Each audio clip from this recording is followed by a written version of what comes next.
मेरी पहचान है, मेरे चुपते सवाल। दिखाऊंगा आईना तो बुरा मत मानिएगा, होगा हर छोटी बड़ी खबर पर तबसरा, पूछूंगा सबसे सख्त सवाल। हक वो सच है मेरी आवाज, इस आवाज को दबाना नहीं, बहा ले जाऊंगा हर रुकावट, क्योंकि मैं बहता सैलाब हूं। देखिए अब तक डॉक्टर दानिश के साथ।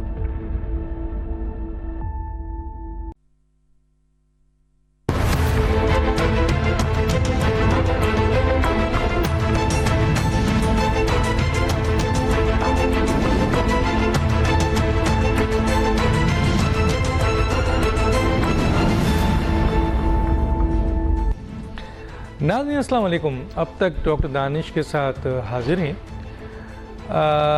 इस वक्त दो तीन बड़े अहम मसले हैं जो जिनका ताल्लुक़ कॉन्स्टिट्यूशन से है, जजमेंट से है, आइन से है, तो वो हमने आज डिस्कस करना है।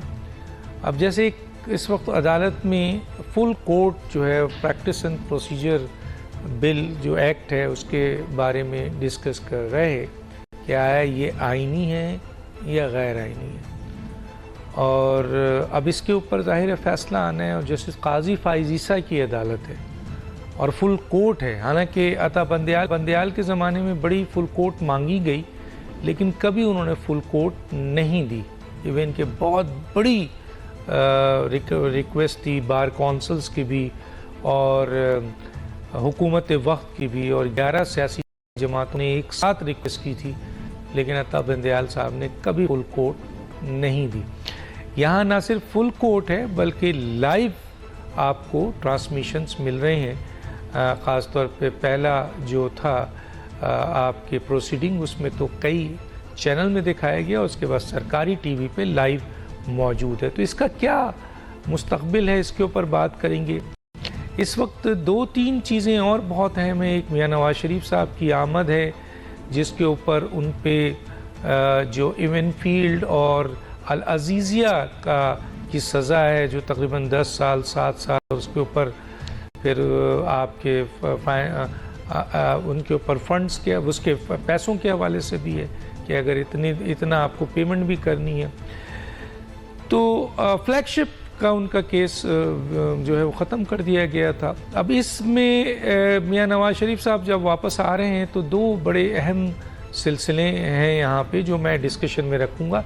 एक तो तायात नाअहली है, जो कि उनकी तायात नाअहली हुई थी और 62(1)(f) के तहत की गई थी, और ये बज़ाहिर जब ये ऑर्डर आया था मियां नवाज शरीफ साहब के ख़िलाफ़ तो ये बात सामने आई थी, और हम जैसे तालिब इल्म ने भी इसको, कानूनी तालिब इल्म ने भी इसको देखा था कि ये फ़ैसला अनलॉफुल अनकॉन्स्टिट्यूशनल है, क्योंकि आइन में 62(1)(f) में कहीं भी तयन नहीं है कि कितने साल तक सज़ा दी जाए। तो चुनांचे तायात नाअहली जो दी गई, तमाम बड़े जो कॉन्स्टिट्यूशनल लॉयर हैं वो इसको अनकॉन्स्टिट्यूशनल अनलॉफुल कहते हैं, लेकिन बहरहाल सज़ा हुई, फ़ैसला हुआ, उसको माना गया। और अब मियां नवाज शरीफ साहब तायात नाअहल हैं, उनके साथ जहांगीर तरीन भी हैं, और दूसरा उनका केस सज़ा का है। और इन दोनों केसेस के हवाले से जो इम्पोर्टेंट बात है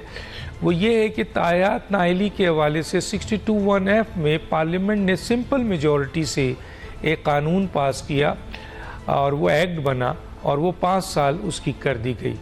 तो ये उम्मीद चली कि जनाब 62(1)(f) की तायात नाअहली अब 5 साल हो गई है, तो जिन लोगों को पहले यानी रिट्रोस्पेक्टिव इफ़ेक्ट सज़ा दी गई है वो भी इसमें शामिल होंगे। तो मियां नवाज शरीफ और जहांगीर तरीन को बज़ाहिर रिलीफ मिला, लेकिन फिर रिव्यू एंड जजमेंट जो कि मौजूदा उस वक्त की हुकूमत शहबाज शरीफ इत्तेहादी हुकूमत ने पार्लियामेंट में ले गई, और पार्लियामेंट में ले आके इसके ऊपर सिंपल मेजॉरिटी से जो किया था उन्होंने आपके फैसला इलेक्शन एक्ट 62(1)(f) के हवाले से, वो रिव्यू जजमेंट में सुप्रीम कोर्ट ने आपके फ़ैसला दिया कि रिव्यू एंड जजमेंट की जो ओपन केस हैं वो नहीं हो सकते। चुनांचे मियां नवाज शरीफ साहब की जो तायात नाअहली थी, जो ऑलरेडी एक दफ़ा उनकी पिटीशन रिव्यू पिटीशन रिफ्यूज़ कर दी गई थी, तो कानून में दूसरी दफ़ा पिटीशन की गुंजाइश नहीं थी। और केस ओपन होने के हवाले से रिव्यू एंड जजमेंट के फैसले के बाद अब ये कहा जा रहा है कि इलेक्शन एक्ट का जो फैसला था वो मध्यम पड़ गया है। अब वो वही उनका तायात नाअहली एग्जिस्ट करती है, क्योंकि मियां नवाज शरीफ साहब का केस जनाब और जहांगीर तरीन का केस रिव्यू एंड जजमेंट के फैसले के बाद पास्ट एंड क्लोज ट्रांजेक्शन्स में आता है, चुनांचे इनको ये रिलीफ नहीं मिलता है। लेकिन अगर किसी को 62(1)(f) के लिहाज से आइंदा अगर कोई सज़ा दी जाती है तो उसका पैमाना 5 साल ही होगा। एक तरफ ये बात है, दूसरी तरफ मियां नवाज शरीफ साहब आ रहे हैं और जाहिर है कि वो एब्सकॉन्डर हैं, अदालती एब्सकॉन्डर हैं। ऐसी सूरत हाल में राहदारी की ज़मानत उनको चाहिए होगी पहले, और फिर अपने केस को प्लीट करने के लिए उनको जाहिर है इस्लामाबाद हाई कोर्ट में जब इनकी अपील थी तो उसमें कहा गया था कि मियां नवाज शरीफ साहब जब पर्सनल इन पर्सन अपीयर होंगे तो फिर अपील सुनी जाएगी। तो जब वो अपील के लिए जाएंगे, क्या राहदारी आपकी ज़मानत एक एब्सकॉन्डर को मिल सकती है, और क्या वो जो ज़मानत है इस्लामाबाद हाई कोर्ट अगर राहदारी मिल भी जाए तो इस्लामाबाद हाई कोर्ट क्या एब्सकॉन्डर को, जिसकी जस्टिफिकेशन बड़ी मुश्किल होगी मियां नवाज शरीफ साहब को देने के लिए, क्योंकि 4 साल वो नहीं आए, पाकिस्तान नहीं आए, लेकिन डिफरेंट कंट्रीज़ में गए, सियासी लेवल पर भी मीटिंग्स की दुबई वगैरह में, तो उनको बड़ी स्ट्रॉन्ग जस्टिफिकेशन देनी पड़ेगी। क्या अदालत के रहम करम पे होंगे? एक तरफ ये भी है, दूसरी तरफ इमरान खान साहब का जो केस है, ख़ास तौर पे साइफ़र केस, उसका चालान कहा गया 17 तारीख को पेश कर दिया जाएगा, और उसमें बहुत अहम गवाह आज़म खान है जो उनके प्रिंसिपल सेक्रेटरी थे, और कई अहम ऐसे एविडेंस मौजूद हैं, कहा जा रहा है कि जिसके लिहाज से ये केस इमरान खान के लिए कितना ख़तरनाक हो सकता है। और दूसरा 9 मई का केस जिसमें बगावत का मुकदमा इंक्लूड किया गया है हर मुकदमा में, और मास्टरमाइंड और अहम मरकज़ी मुलजिम नवाज शरीफ साहब और इमरान खान साहब हैं, आया इस केस में उनका फ्यूचर क्या है, इसके ऊपर बात करेंगे। हमारे साथ 2 मेहमान हैं। पहले मैं एक छोटा सा ब्रेक लेता हूं, फिर वापस आता हूं।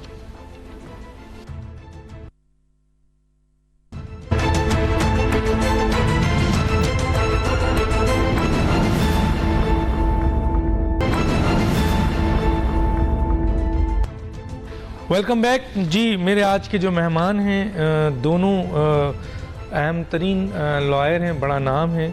हसन रज़ा पाशा साहब, chairman executive committee Pakistan bar council, आपका बहुत शुक्रिया सर, आपने हमें ज्वाइन किया। मेरे साथ हैं शोएब शाहीन साहब, तर्जुमान तहरीक इंसाफ, साबिक सदर इस्लामाबाद हाई कोर्ट, आपका ये बहुत शुक्रिया। यहाँ अहम तरीन जो डिस्कशन है वो लीगल पोजीशन ज़्यादा अहम होगी ना कि दूसरा ताल्लुक़। तो मैं आ जाता हूँ जनाब हसन रज़ा पाशा साहब के पास। हसन रज़ा पाशा साहब, सबसे पहले तो ये जो फुल कोर्ट आपके जस्टिस काजी फ़ाइज़ ईसा इस वक्त लेके चल रहे हैं, और एक अहम case practice and procedure act के हवाले से जो है ये डिस्कशन है, आप क्या समझते हैं सर इस केस के हवाले से कि ये केस किस हद तक आइनी, ये जो आपका एक्ट बना है और ये जो फैसला हुआ था वो किस हद तक आइनी है, और इस केस को आप कहाँ देख रहे हैं सर आगे? हाँ, देखें डॉक्टर साहब, मैं कतई नज़र किसी पॉलिटिकल एफिलिएशन के एक लॉयर रिप्रेजेंटेटिव के तौर पे गुजारिश कर रहा हूँ कि ये जो एक्ट है इसको हम सपोर्ट कर रहे हैं बाय ऑल मीन्स। और जब ये प्रोसेस में था, जब ये मिनिस्ट्री ऑफ लॉ में था अंडर प्रोसेस, उस वक्त के मिनिस्टर साहब ने 2 दफ़ा हमें इस सिलसिले में मीटिंग पे बुलाया और हमने अपनी तजावीज़ दी जो कि उन्होंने कबूल की और इसका हिस्सा बनाया। ये वो चीज़ें हैं जो अक्रॉस द कंट्री पिछले 20 साल से लॉयर्स जो लीडरशिप है, चाहे वो सुप्रीम कोर्ट बार हो या पाकिस्तान बार काउंसिल हो, वो मुसलसल ये डिमांड करते रहे हैं कि 184(3) में अपील का हक़ मिलना चाहिए, और रिव्यू के मैटर्स में अपनी मर्ज़ी का वकील किसी भी पार्टी को करने का हक होना चाहिए। फिक्सेशन ऑफ केसेस 14 दिन के अंदर होने चाहिए जो कि अर्जेंट नोयत के हैं। तो इस तरह एक चीफ जस्टिस साहब मास्टर ऑफ रोस्टर के बजाय कोई कमेटी ऐसी तश्कील पा दी जाए जो कि कलेक्टिव विजडम के तहत 184(3) की भी बताए कि जी कि ये केस उसमें आता है, उसकी कॉग्निजेंस ली जा सकती है और उसके लिए बेंचेस की तश्कील। तो मैं समझता हूँ कि ये एक पब्लिक एट लार्ज के लिए बहुत अच्छा है, ख़ास तौर पे वो लिटिगेंट्स जिनको कहीं पे अपील का हक नहीं और 184(3) के रगड़े में आ गए, उनको कहीं किसी और फोरम पे सुनवाई नहीं हुई। वो केस जो सिविल जज क्लास 1 ने फैसला करना था वो सुप्रीम कोर्ट ने किसी वजह से उसकी कॉग्निजेंस ले ली 184(3) में, तो उसके सारे रास्ते अपील के मसदूद हो गए। तो ये उन लोगों के लिए एक गनीमत है मैं समझता हूँ। और उन लोगों के लिए फेयर ट्रायल के हवाले से जो बात करते हैं article 10A of the constitution, उसमें उनको मर्ज़ी का वकील करने की इजाज़त मिल जाए, तो ये सारी चीज़ें मैं समझता हूँ कि ये आम लिटिगेंट्स के फ़ायदे के लिए हैं। वो वकला जो सुप्रीम कोर्ट में प्रैक्टिस करते हैं उन्हें भी इस चीज़ का पता है कि ये वो प्रॉब्लम्स हैं जो कि लिटिगेंट्स और वकला फेस करते हैं। दिलचस्प बात यह है कि जितने भी पिटिशनर्स उन्होंने आर्गू किया आज भी और इससे पहले भी तारीख पेशियों पे, उन्होंने ये कहा कि ये कानून ठीक है, ये चीज़ें ठीक है, लेकिन इसका जो बनाने का तरीका कार है उस पर उनके एतराज़ थे कि ये फोरम ठीक नहीं था। पार्लिमान ने अगर करना था तो आइन में अमेंडमेंट करके 2/3 मेजॉरिटी के साथ ये अमेंडमेंट लेके आते। एनीवेज कानून के दुरुस्त होने पे किसी ने एतराज़ नहीं किया। हम ये समझते हैं कि अगर कानूनी मुशगाफियाँ और आइनी मुशगाफियों की बात की जाए तो ज़्यादा ज़ोर आर्टिकल 191 पे दिया गया कि उसमें subject to constitution and law, और जो लॉ का लफ्ज़ लिखा गया है उस वक्त की लेजिस्लेशन ने लॉ का लफ्ज़ लिखा तो उसका मतलब क्या है कि कानून भी बना सकता है, आल दो कि उस वक्त कानून नहीं था, अब पार्लिमान ने कानून बना दिया है। तो ये चीज़ें अपनी जगह पे हैं। आप एक और चीज़ आप इस चीज़ को अप्रिशिएट करेंगे मेरे भाई शुएब शाहीन साहब भी कि हम ये हमारी एप्लीकेशन पे जो है वो फुल कोर्ट बनाई गई और पाकिस्तान बार कौंसिल की एप्लीकेशन मंजूर की गई फुल कोर्ट की इस्तदा जो थी। और आप देखें कि किसी ने भी किसी जगह पे किसी फोरम ने किसी मुअज़्ज़ज़ जज पे एतराज़ नहीं किया। ये बड़ी खुश आइंद बात है। फैसला बहुत टाइट होगा, बहुत करीब से होगा, मेजॉरिटी होगी जो भी फैसला होगा, लेकिन इस पे कम अज़ कम कोई एतराज़ नहीं करेगा कि किसी को राइट ऑफ ऑडियंस नहीं दिया गया, फुल कोर्ट नहीं बनी, ये हुआ वो हुआ। तो मैं समझता हूँ कि आप अगर देखें पिछले साल 1.5 साल से कॉन्स्टिट्यूशन ऑफ बेंचेस को और अब ये बेंच जो तश्कील दिया गया फुल कोर्ट का, उसमें एक आपको वाज़े फ़र्क नज़र आएगा कि इस फुल कोर्ट पे किसी ने कोई ऑब्जेक्शन रेज नहीं किया। ठीक है, लेकिन सर अब फुल कोर्ट पे अब ऑब्जेक्शन कर देंगे तो फिर क्या रह जाएगा सर? इसी तरह फुल कोर्ट के फैसले के बाद अपील की गुंजाइश कहाँ रह जाती है सर? तो इसी तरह अगर फुल कोर्ट बन गया तो अब उस पे कौन एतराज़ करेगा सर? तो ये तो बहुत वो अलग बात है कि जब फैसला आएगा तो उसके बाद इख्तियार है सबको बोलने का।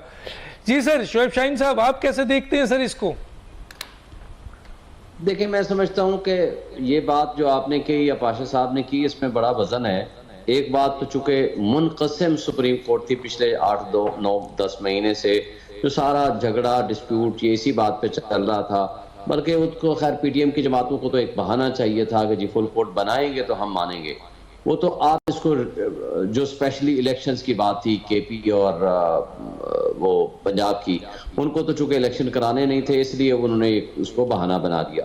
लेकिन मैं समझता हूं कि पाकिस्तान की तमाम तंजीमों की तरफ से ये मुतालबा किया जाना कि इस वक्त चूंकि मुनक़सिम सुप्रीम कोर्ट है तो आप फुल कोर्ट बनाएं, ये अच्छी बात थी। और ये क्रेडिट जाता है काजी फाइसा साहब को कि उन्होंने उस तकसीम को ख़त्म करने का बड़ा अच्छा तरीका अडॉप्ट किया और उन्होंने फुल कोर्ट बना दी। लेकिन इसमें भी कोई शक नहीं है, पाशा साहब ने दुरुस्त फरमाया है कि इसमें मुनक़सिम फैसला आएगा, लेकिन इंटेलेक्चुअल्स के दरमियान डिफरेंस ऑफ ओपिनियन हुआ करता है और हो अच्छी बात है, और हर एक की जो अपनी ओपिनियन है वो सामने आएगी in the light of the interpretation of the constitution, क्योंकि ये कॉन्स्टिट्यूशन प्रोविजंस का क्वेश्चन है। इसमें भी कोई शक नहीं कि अगर अच्छा देखें 184(3) के तहत अगर किसी खिलाफ ऑर्डर आता है तो उसमें अपील होनी चाहिए, लेकिन क्वेश्चन यहाँ ये आता है कि अपीलेट फोरम दिया गया है सुप्रीम कोर्ट को, वो दिया गया है आर्टिकल 185 में, तो लिहाजा 185 में तरमीम के बगैर आप एक सिंपल लेजिस्लेशन के जरिए अगर आपने तब्दीली कर दी है तो क्या वो लीगल है, कॉन्स्टिट्यूशनल है या नहीं है, यही डिस्प्यूट है जो अंडर कंसिडरेशन है। दूसरा एक इंपॉर्टेंट डिस्प्यूट ये है कि जो master of roll supreme court की जजमेंट है उसके मुताबिक ये है कि वो चीफ जस्टिस ऑफ पाकिस्तान है, और इसी तरह चीफ जस्टिस प्रोविंशियल जो हाई कोर्ट्स हैं उनके होते हैं और वही बेंच कॉन्स्टिट्यूट करते हैं। यहाँ 184(3) के लिए एक कंडीशन लगा दी गई कि जो सीनियर मोस्ट 2 जज साहबान हैं वो भी उस कंसल्टेटिव प्रोसेस में शामिल होंगे, लेकिन इसके अंदर भी जो क्वेश्चन वही आया है कि इसमें तरमीम किए बगैर आइन में ये जो पावर्स डेलीगेट कर दी गई हैं चीफ जस्टिस वाली टू ऑनरेबल जजेस, और उनके साथ बैठ के ये फैसला करेंगे कि 184(3) के तहत जो बेंच कॉन्स्टिट्यूट होना है वो कौन सा बेंच होगा। और इसी केस के अंदर एक बहुत अहम बात और भी है, वो ये है कि रेट्रोस्पेक्टिव इसको अप्लाई कर दिया गया है। जैसे review of judgment and order में भी उन्होंने कहा कि क्लोज एंड पास ट्रांजैक्शन जो है वो रीओपन नहीं हो सकती। मसलन अब अगर फर्ज करो बेंच ये कहता है कि नहीं जी ये कानून बिल्कुल दुरुस्त है, आइन के मुताबिक है, तो इसका मतलब है आज से 50 साल पहले भी अगर किसी का फैसला आया है और वो राइट ऑफ अपील उसको मिल जाएगा, वो आज आकर के अपील फाइल करेगा।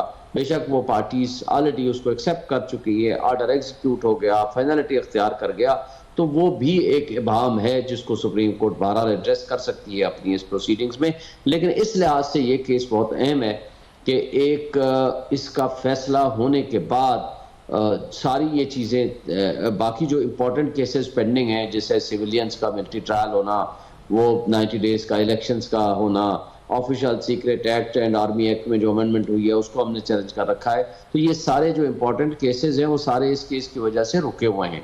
अब मेरा ख्याल है कि अच्छा किया है कि डे टू डे हियरिंग कर रहे हैं, मेरा ख्याल है कि अब उसको जल्दी डिसीजन होगा। अच्छा शोएब हुसैन साहब, मुझे आपने जो बातें बताई हैं उससे मुझे थोड़ा सा आप गाइड करें, क्योंकि उसकी पॉजिटिव साइड और नेगेटिव साइड तो आपने बता दिया, लेकिन हमें ये भी तो बताइए कि आप एज ए लॉयर, कानूनदान, जिस तरह हसन रज़ा पाशा साहब ने अपना पॉइंट ऑफ व्यू दे दिया है कि वो समझते हैं कि ये कानून बिल्कुल सही है, आप समझते हैं कि ये कानून आइन से मुतसादम नहीं है, ये कानून सही है, या आइन से मुतसादम है और ये कानून गलत तरीके से बनाया गया है, 2/3 मेजॉरिटी की ज़रूरत थी? आप क्या समझते हैं सर?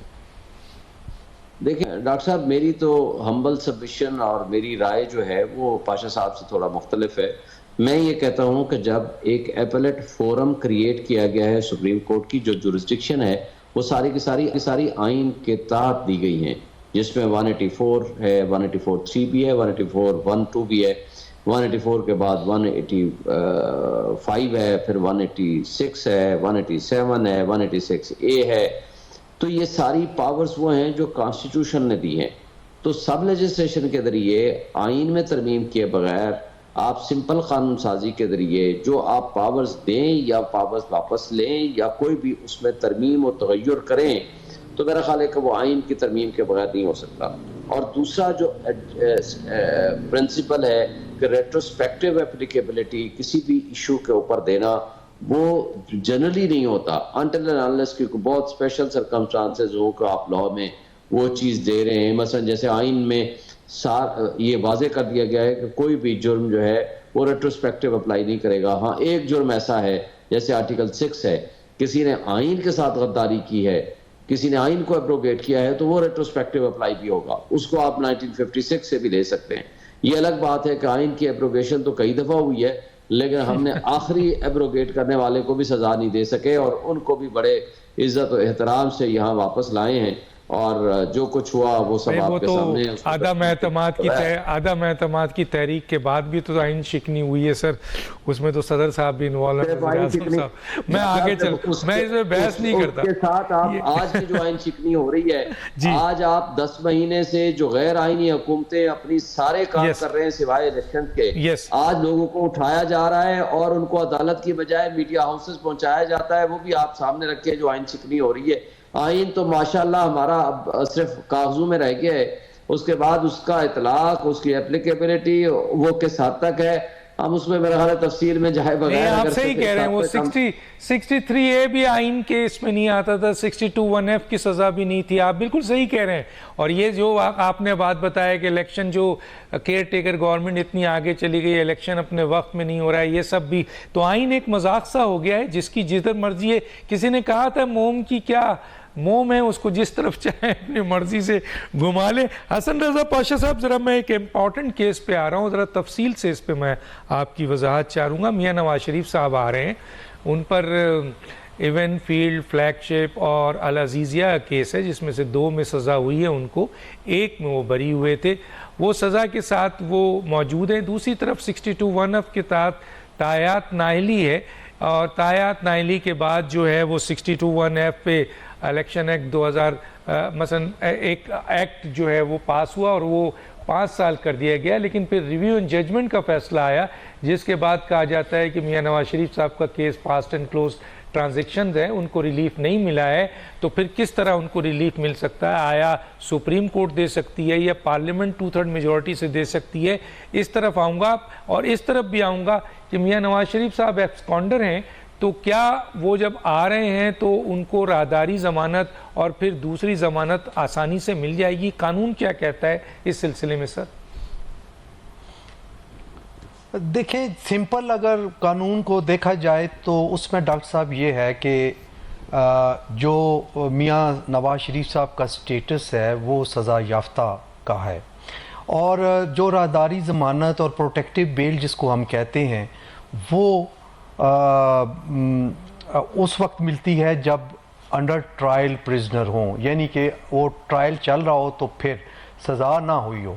तो इसमें एक चीज़ बड़ी ये एक डिफरेंट सी जो चीज़ है, स्पेशल सर्कमस्टांसेस जो हैं इस केस के, वो इस तरह हैं कि हाई कोर्ट ने ऑर्डर किया और पंजाब गवर्नमेंट ने इनसे बॉन्ड लेके इनको बाहर भेजा।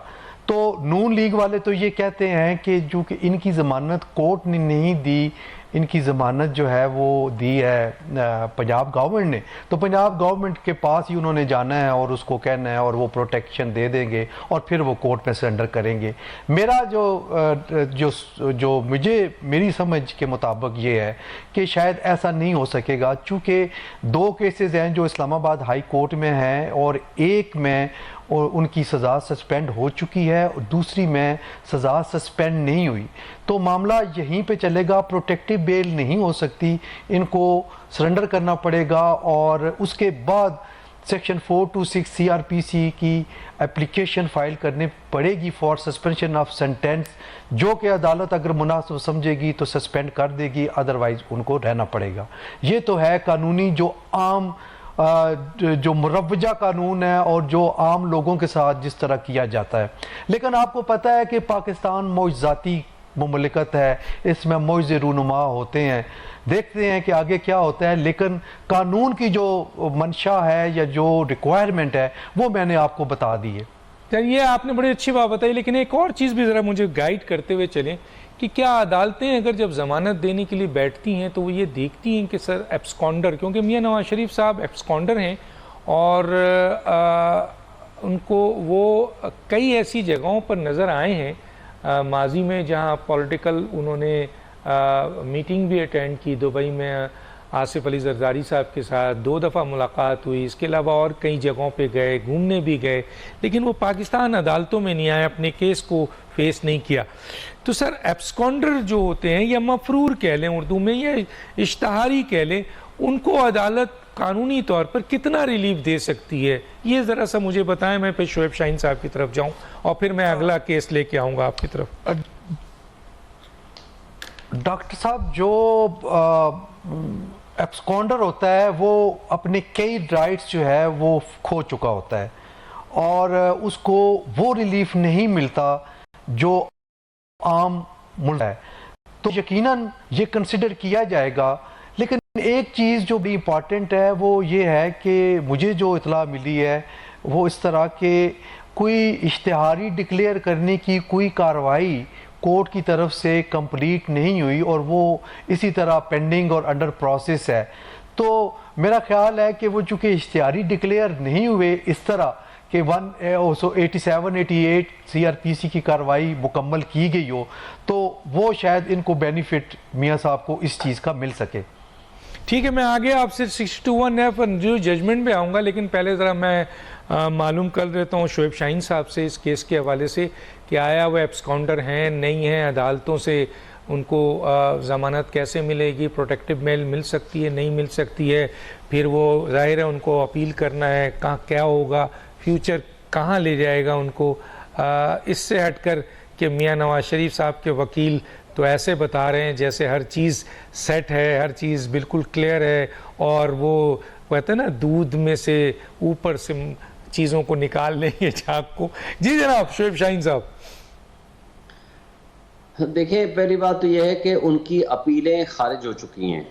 अपीलों के साथ जो जमानत जो ली थी उन्होंने वो भी खारिज हो गई है और अपीलों की रिवाइवल के लिए स्ट्रॉन्ग रीजंस वो देंगे तो अपीलों की रिवाइवल तो पॉसिबल है, क्योंकि जो उन्होंने अपीलें खारिज की थी उन्होंने कहा अगर वो सरेंडर कर देंगे तो अपीलों के लिए रिवाइवल के लिए वो अप्लाई कर सकते हैं, नॉट नेसेसरीली कि वो रिवाइव कर दें।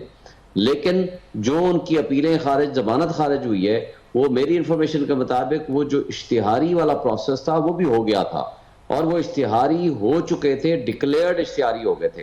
ये सब्सिक्वेंटली, बल्कि उनको आपको याद होगा कि जब शहबाज शरीफ साहब की हुकूमत आई थी तो इन्होंने फिर उनका पासपोर्ट बनाया था, अदरवाइज तो उनका पासपोर्ट भी एक लिहाज से जब्त हो गया था और वो सारा प्रोसेस मुकम्मल हो गया था। लेकिन अब बात यह है कि पाकिस्तान की तारीख हो या दुनिया की कोई तारीख हो, एक इश्तिहारी मुजरिम, नॉट ए मुलजिम, और वो भी जिसने misuse of concession of bail भी की हो, उनको आज तक प्रोटेक्टिव बेल नहीं मिली, जिसने आफ्टर ट्रायल मुकम्मल होने के बाद सजा हुई हो और सजा भी, अपील भी उनकी खारिज हो गई हो और आज अपील की रिवाइवल के लिए वो जब अप्लाई करेंगे तो वो सरेंडर करेंगे, फिर सरेंडर करने के बाद फिर वो जमानत के लिए अप्लाई करेंगे उसके बाद, अगर उनकी अपील पहले रिस्टोर हो गई तो, और अगर वो फिर जमानत के लिए उसको नोटिस होने के बाद फिर स्ट्रॉन्ग एप्रीहेंशन होगी उनके खिलाफ कि जनाब आपने मिसयूज ऑफ बेल की है। और मिसयूज ऑफ बेल जो है वो बहुत एक लिहाज से जो कोर्ट की एक डिस्क्रिशन है जमानत देना या ना देना, वो डिस्क्रिशन भी वो खत्म हो जाती है due to conduct of the accused और कंडक्ट ऑफ द कन्विक्ट, क्योंकि इसमें तो वो कन्विक्ट हैं, तो उनका कंडक्ट जो है वो उनको जस्टिफाई करना पड़ेगा कि वो पूरी दुनिया के लिए तो सेहतमंद थे वो, लेकिन पाकिस्तान आने के लिए अपने मुकदमात के दिफा के लिए वो सेहतमंद नहीं थे। तो मेरा ख्याल है कि ये एक बड़ा स्ट्रॉन्ग एक्सेप्शन होगा कि जनरल प्रिंसिपल से कि अगर उनको न सिर्फ ये कि प्रोटेक्टिव मेल मिले, ये तो हो नहीं सकता अगर आप ट्रू सेंस में जूरिस्प्रूडेंस में जाएं या आप आइन और कानून की बात करें या सुप्रीम कोर्ट के पुराने डिसीजंस की बात करें। अभी एक रिसेंट एक मामला आया हमारे एक वकील साहब का, एक जज साहब ने उनको 1 महीने की सजा दे दी, उसमें इंट्रा कोर्ट अपील फाइल की जो उनका हक था, लेकिन उसमें उन्होंने सरेंडर नहीं किया, उन्होंने नहीं सुनी, ऑब्जेक्शन लगा दिया। उसको हम 2 दफा सुप्रीम कोर्ट लेकर आए, लेकिन 1 महीने की टोटल सजा जो कि काबिल जमानत हुआ करती है, इन्होंने भी वो डिसमिस कर दी। उन्होंने कहा कि नहीं आप जाएं, पहले सरेंडर करेंगे तो फिर आपका केस सुना जाएगा, अदरवाइज सुना भी नहीं जा सकता। तो सवाल यह है कि अगर एक वकील जिसको 1 महीने की सजा है उसको तो आप प्रोटेक्टिव बेल तो दूर की बात है, उसका अपील भी सुनने को तैयार नहीं है कि जब तक वो अपने आप को सरेंडर ना करे या अपने आप को हुकाम के यानी अथॉरिटीज, जेल अथॉरिटीज या जो भी पुलिस ऑफिशियल्स हैं उनके हवाले ना करे। और जबकि यहाँ अपील की रेस्टोरेशन का भी सवाल है, फिर जमानतों का भी सवाल है, उसमें प्रोटेक्टिव बेल का तो सवाल पैदा नहीं होता। हाँ, उनके वकला साहबान कोई मुआवजा करते हैं, मोजाती तौर पर तो वो यहाँ इस मुल्क को छोड़ के, आपको याद है कि चले गए थे सजा के बावजूद सुरूर पैलेस, फिर मुजजाती तौर पर वापस आए, फिर मुजजाती तौर पर यहां से चले गए, अब मुजजाती तौर पर वापस आते हैं। क्योंकि एक बात तो तय है कि नवाज शरीफ साहब लीडर नहीं है, वो डीलर है। तो ज़ाहिर है डीलर का एक नेक्सस बहुत स्ट्रांग होते हैं। मैं नहीं समझता कि वो क्या करते हैं और किस तरह का वो चले आप जरा आप कानूनदान से होते हुए थोड़ा सा तहरीक इंसाफ पे चले जाते हैं। मैं इस वक्त कभी कभी इतना हमें आप मार्जिन दे दिया करें। अच्छा सर, एक चीज ये बताएं कि आप तहरीक इंसाफ भी बन जाएं। चले कोई बात नहीं, लेकिन बहरहाल मैं एक जो सवाल आपके सामने रखना चाहता हूं, फिर मैं जाता हूं जनाब हसन रजा पाशा के। सर 2 दिन पहले उन्होंने प्रोटेक्टिव बेल के लिए अप्लाई करना है। अगर फर्ज कीजिए प्रोटेक्टिव बेल रिफ्यूज हो जाती है तो क्या उस सूरत हाल में, वैसे तो उन्होंने जो प्लान बना है कि प्रोटेक्टिव बेल अगर उनको मिल जाएगी, जैसे कि उनके लॉयर कह रहे हैं कि बिल्कुल हलवा है, कोई मसला ही नहीं है, कोई चीज़ नहीं है, और उनका यकीन भी उन्होंने दिलाया है नवाज शरीफ साहब को और बाकी उनके अपने लीडर के सामने भी है, लेकिन आप दोनों ने कानूनी नुकात इस वक्त जो दिया है वो बिल्कुल सेम है।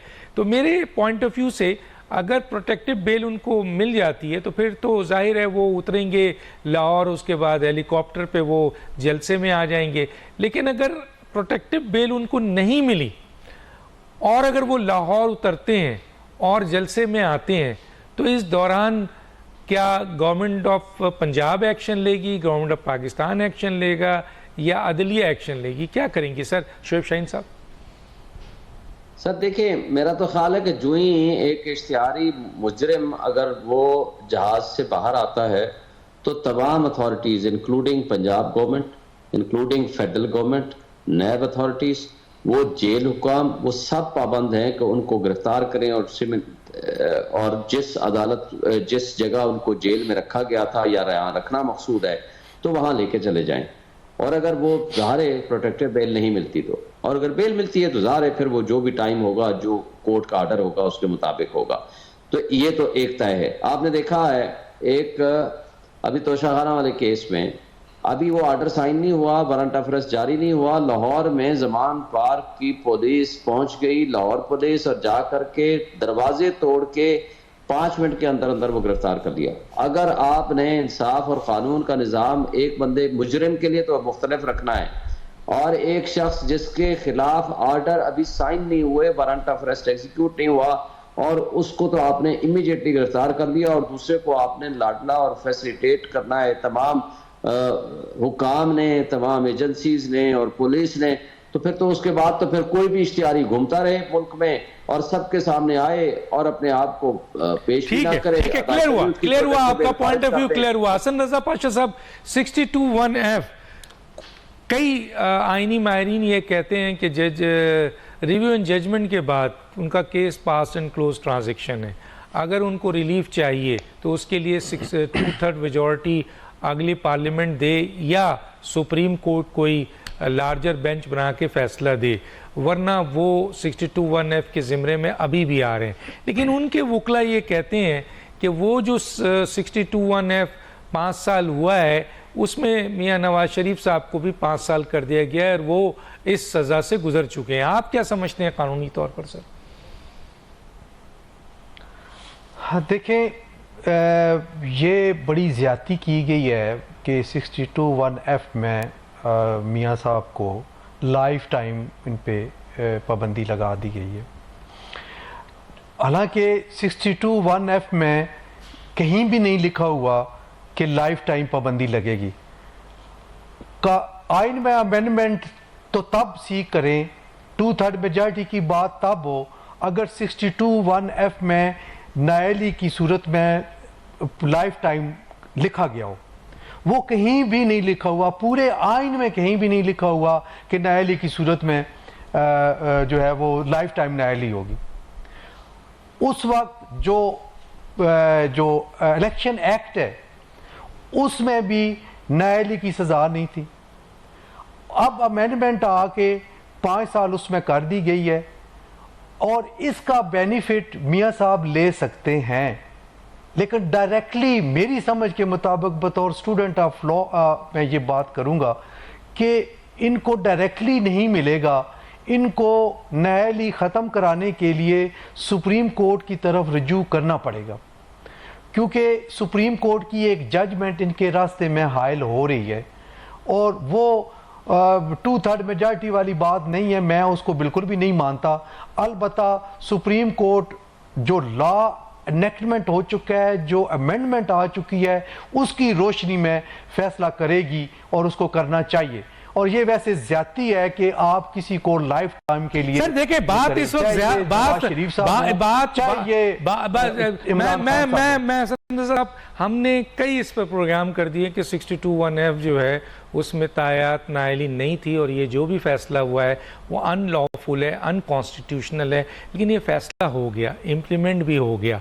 अब हम रिलीफ पे आ रहे हैं कि उससे किस तरह निकला जाए, इससे निकलने के चांसेस हैं। एक दफ़ा उन्होंने रिव्यू जो है उनकी जो थी वो मुस्तरद हो चुकी है, तो दूसरी तरफ तो कानून तो कोई भी नहीं है ना सर कि वो दूसरी दफ़ा भी रिव्यू के लिए आ जाए।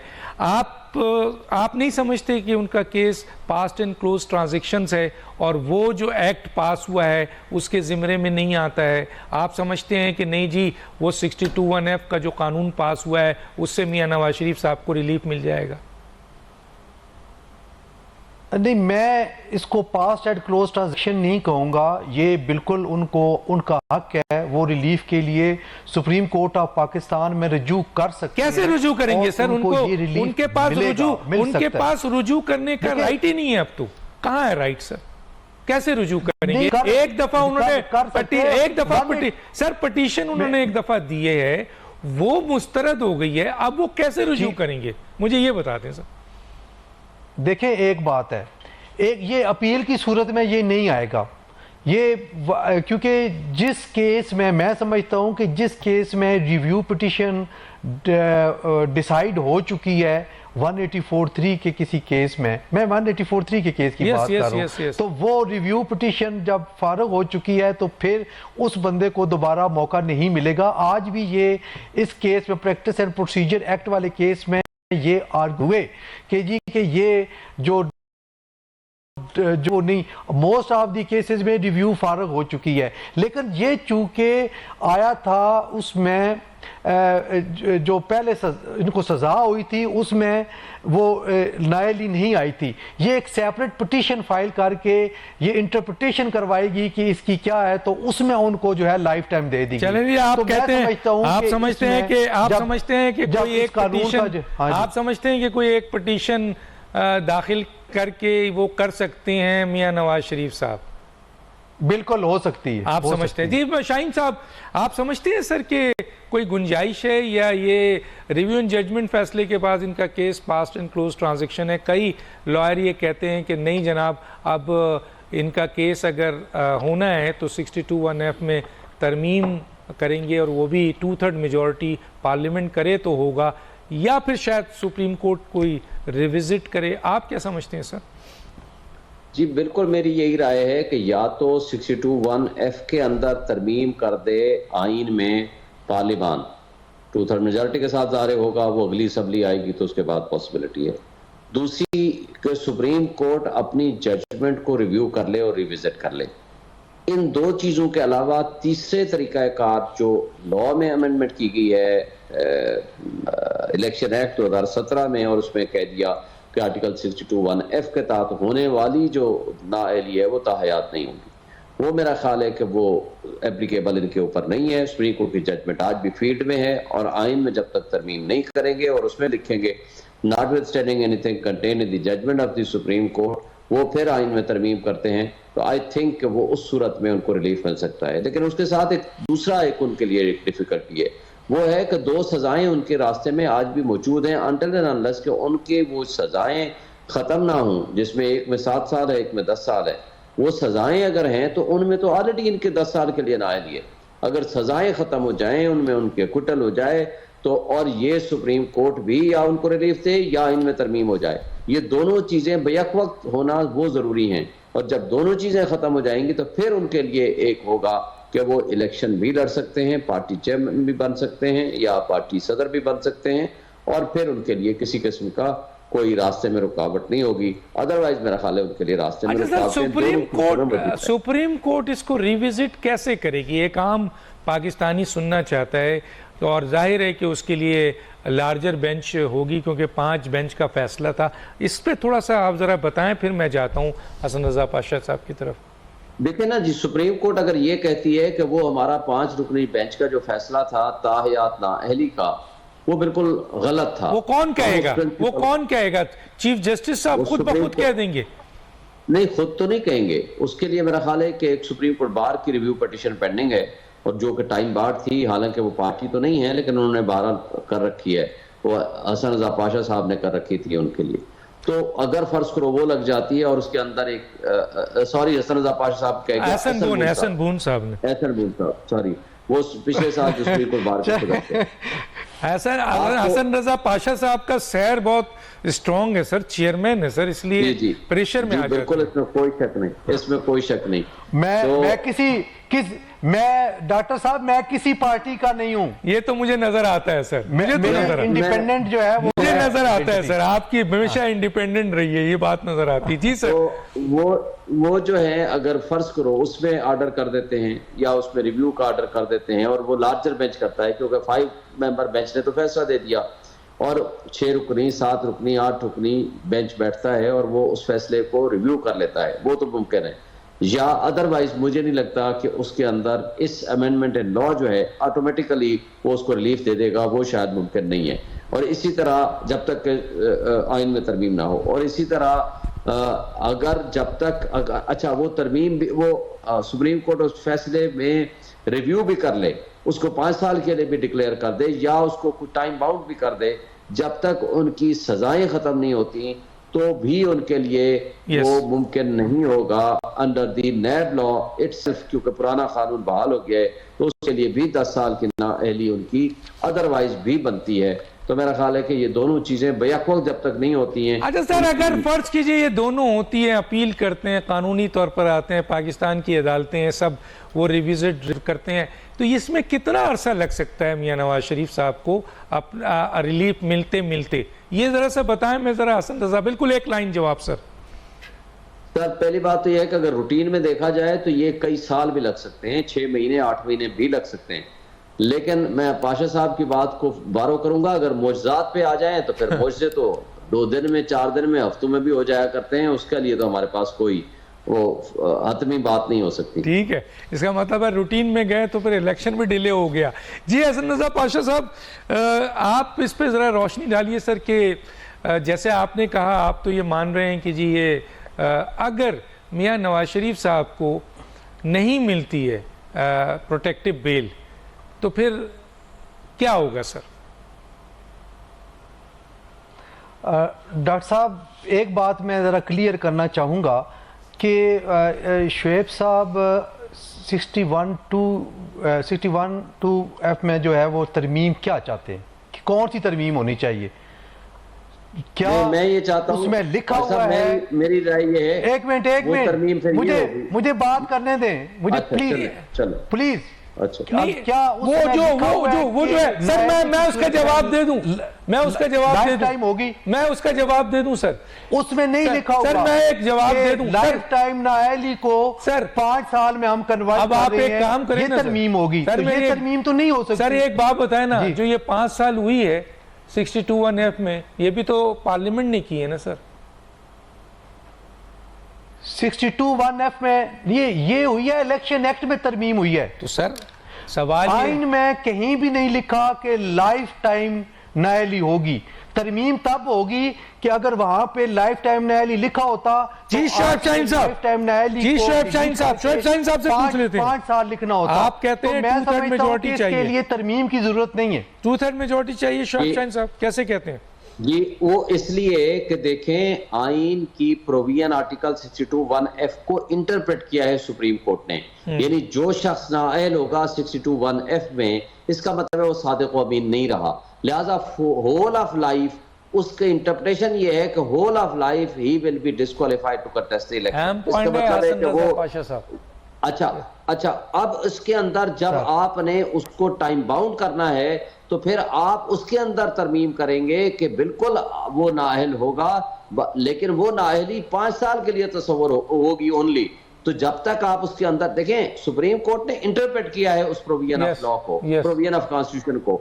अब उसके अंदर जब आप लिखेंगे notwithstanding anything contain in the judgment of the supreme court, ये जो डिस्क्वालिफिकेशन है it will be for a period of 5 years, इसको जब आप महदूद कर देंगे, ये तरमीम करनी जरूरी है। हसन रजा पाशा साहब, टाइम कम है, बड़ा वैलिड पॉइंट दिया उन्होंने, जजमेंट आ चुकी है।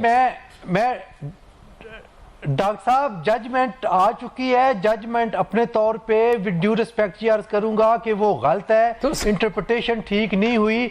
अगर टाइम फ्रेमवर्क 62(1)(f) में दिया हुआ होता फिर इनकी बात ठीक थी। कोई टाइम फ्रेमवर्क नहीं दिया गया, लिहाजा तरमीम किस चीज की?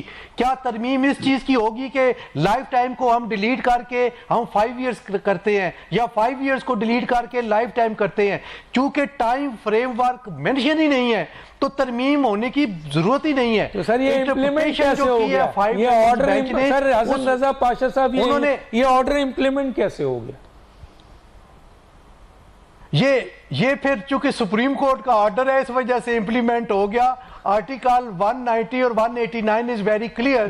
सुप्रीम कोर्ट के जो जजमेंट है वो तमाम इदारों पे तस्लीम करना लाजम है। तो लाजिम है ना? मैं वही अर्ज कर रहा हूं तो फिर कि जब ये पिटीशन आएगी उनकी तरफ से, जो भी फाइल करेगा, अगर उनको उनके जो लीगल टीम है वो एडवाइस करती है तो ये बिल्कुल ये अनडू हो जाएगी। और ये अनडू, देखिए अनडू की जरूरत नहीं है। सुप्रीम कोर्ट को इख्तियार है कि लार्जर बेंच अनडू कर सकती है। हमारी इस पे लड़ाई नहीं है सर। हमारी तो बातचीत आपसे ये है कि सर जजमेंट के बाद अब इंटरप्रेट कर दिया है सुप्रीम कोर्ट ने कि 62(1)(f) के साथ तायात नाइली है। ये सुप्रीम कोर्ट ने तशरीह कर दी है। तो उस तशरीह को महदूद करने के लिए आपको 2/3 जाना पड़ेगा, या फिर रिविजिट करें, या हसन बून साहब की एप्लीकेशन जो पिटीशन पड़ी है उसको सुन ले। जी हसन रजा साहब, मैं अपने एंगल से देख के मैं ये बात कर रहा हूं कि 62(1)(f) में कतई तौर पे तरमीम करने की ज़रूरत नहीं है, चूँकि वहाँ पे वजाहत के साथ नहीं लिखा गया कि नाअहली कितने साल होगी।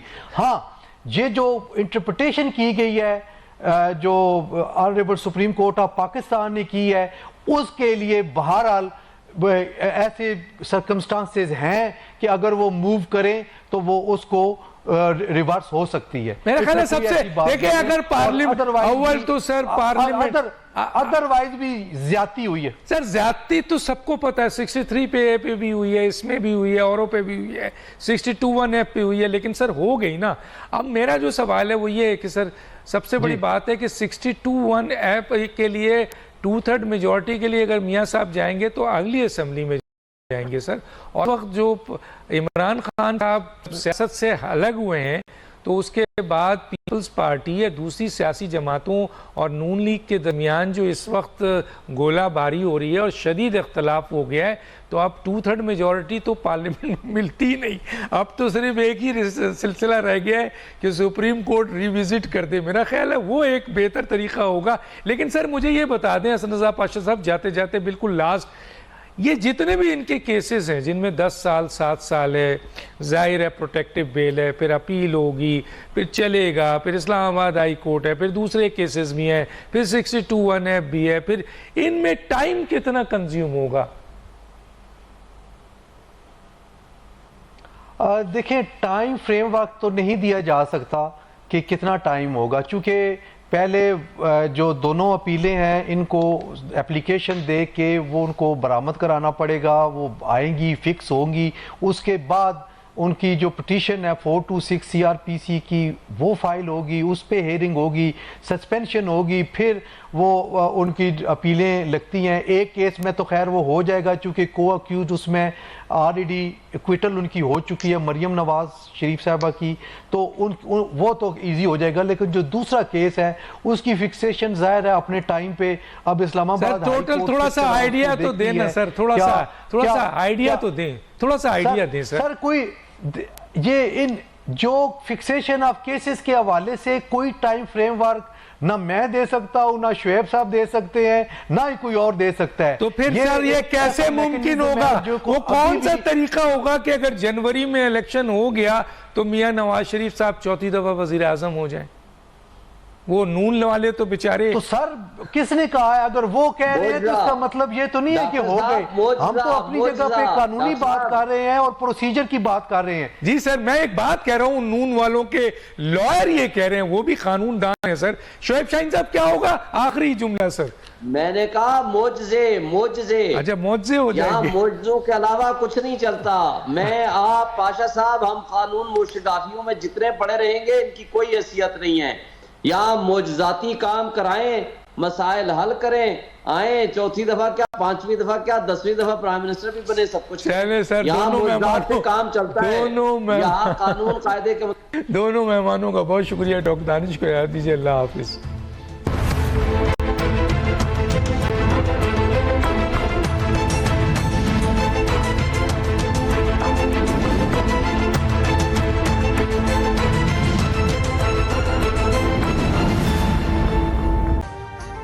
अभी सब्सक्राइब करें ताकि कोई खबर रह न जाए।